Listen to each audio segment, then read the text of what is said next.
देखिए, जो supreme court का जो निर्णय आया उसके दो पार्ट है। मैंने आपको पहले भी अभी बताया कि एक विषय था क्रीमी लेयर का और दूसरा विषय था categorization of the schedule caste, sub categorization of the schedule caste. इन दो विषयों में सुप्रीम कोर्ट ने एक में तो ऑब्जर्वेशन दिया, तो ऑब्जर्वेशन तो कोई जजमेंट का पार्ट नहीं होता।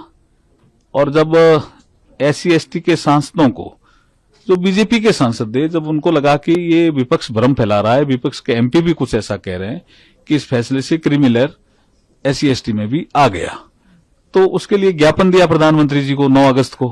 प्रधानमंत्री जी ने कैबिनेट में फैसला करके कहा कि क्रीमी लेयर SC ST में लागू नहीं है और इस फैसले का पार्ट भी नहीं है, तो वो क्लियर हुआ पार्ट। दूसरा पार्ट है डायरेक्शन का, जो फैसले का भी पार्ट है, तो उसमें उन्होंने कहा कि राज्य चाहें, सुप्रीम कोर्ट ने कहा राज्य चाहें तो सब कैटेगराइजेशन कर सकते हैं, और उसमें 2 शर्तें लगा दी। क्वांटिफाइबल डेटा इकट्ठा करेंगे राज्य, और जिसको भी वो रिजर्वेशन देंगे उसको 100% नहीं दे सकते, जो SC का रिजर्वेशन है उसको। तो ये विषय अननेसेसरी के विपक्ष के लोग इसमें भ्रम फैला रहे हैं। विषय एकदम आपको मैंने क्लियर किया कि क्रीमी लेयर का भी विवाद फैलाया।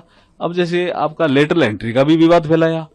जब लेटरल एंट्री में तो सबसे बड़ा उदाहरण तो डॉक्टर मनमोहन सिंह जी थे, लेकिन उसको भी क्लियर किया मोदी जी ने।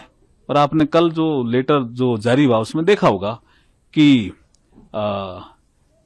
जो लेटरल एंट्री वाला जो लेटर था, जो वो विड्रॉ हुआ, और उसमें सोशल जस्टिस का इनपुट आने तक इसको विड्रॉ किया गया। इसका मतलब SC ST OBC के हितों की रक्षा करने का काम मोदी जी लगातार करते आ रहे हैं और आगे भी करते रहेंगे।